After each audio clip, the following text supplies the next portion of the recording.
What's up? Honor number 26. I'm here to give you my Book the Push Challenge entry for Big Red 310's contest. I will be booking Evan Bourne, basically from his debut to WrestleMania 26. Basically, if you want to check out the rules, we'll make it a video response or go to his channel. You know what to do. Alright, so let me get right to it. I'll have him debut on ECW as Matt Sydal, 2 weeks previous to his actual debut as Evan Bourne. Matt Sydal is his independent wrestling name.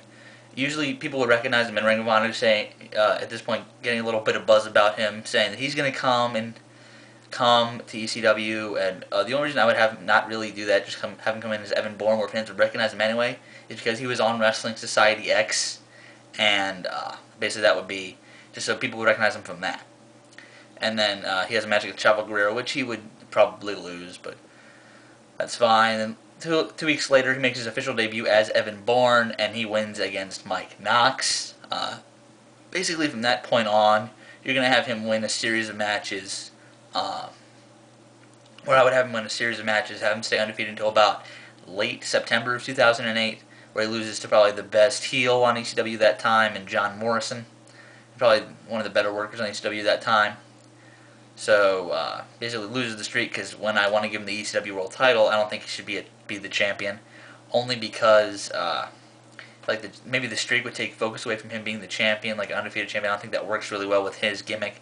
And, basically, I need a little more time to build him, basically, because he is a smaller guy, and it's going to be a little more time and a little more effort for me to book a smaller guy like a Rey Mysterio type build. He's like 175 pounds, 5'9", to make him look like a legit main eventer. So I need a little more time to do that. And alright, so basically the exact same, and I'm going to try and stay in much as the actual storyline as possible, try and improve a couple of them.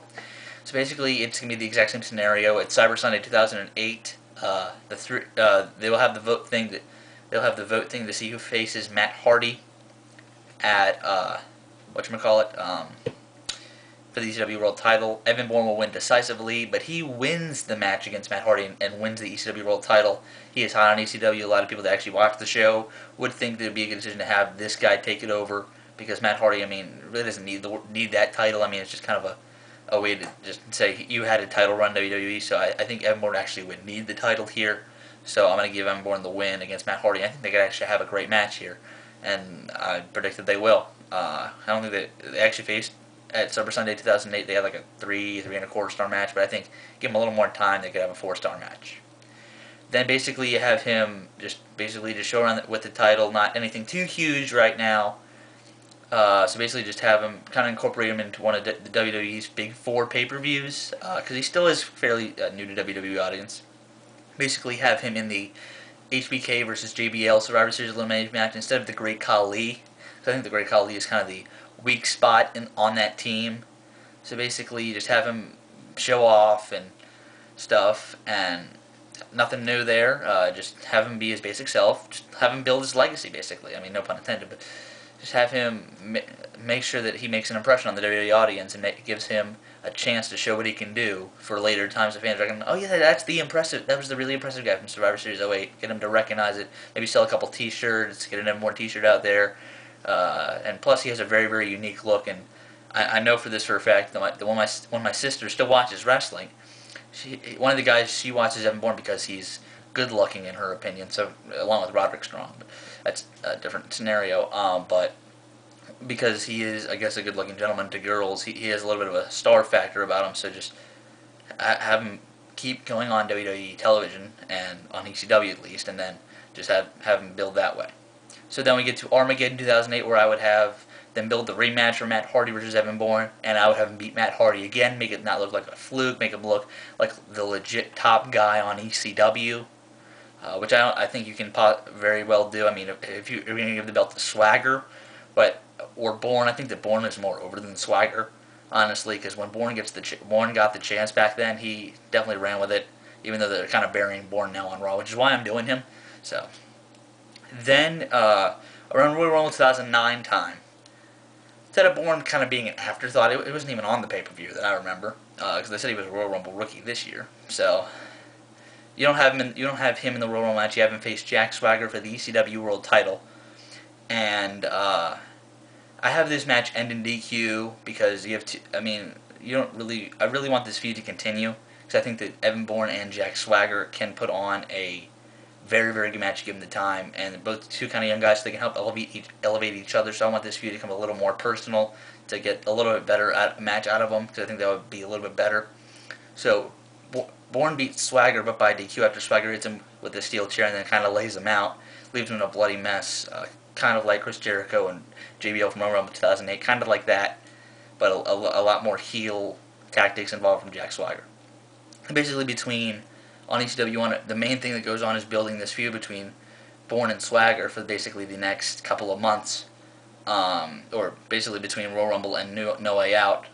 Basically, just build this feud and just have this match be no DQ at No Way Out 2009, because you got a little more personal, like, he laid me out, so I want to use weapons on him, kind of thing. I think that was it's a very easy feud to start them off with. His first big time feud, and I think it's very easy to follow along with. Very good concept, just kind of a simple but easy thing to do, and this could have made the No Way Out 2009 pay-per-view even better, because I mean there was two kind of weak matches on it. One was the ECW title match. I mean, a lot of people kind of had to do other stuff. Like I know Nightmare Baller one said in his video that was the bathroom break of the night.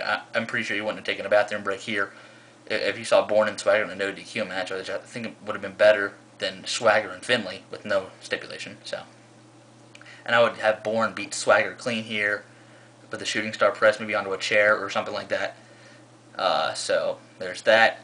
Now I would have now that he is kind of, you've had him on a couple WWE pay-per-views, I think he is definitely ready to be in a WrestleMania match. You'd have him kind of go on Raw just one night and just see how big of a pop you get. I think he'd get a pretty good pop, like kind of a mid-Carter type of pop, just as a recognizable face. Like, this guy's impressive, I want to see him on Raw. You have him take on Kane in the Money in the Bank qualifying match, and he gets his first one against a world champion in this match. He beats Kane. For those of you that, I do not consider the ECW World Title a world title, well, at least the one WWE, but he was WWE Champion in 1998 for those of you that don't remember. So he beats Kane, gets a spot in the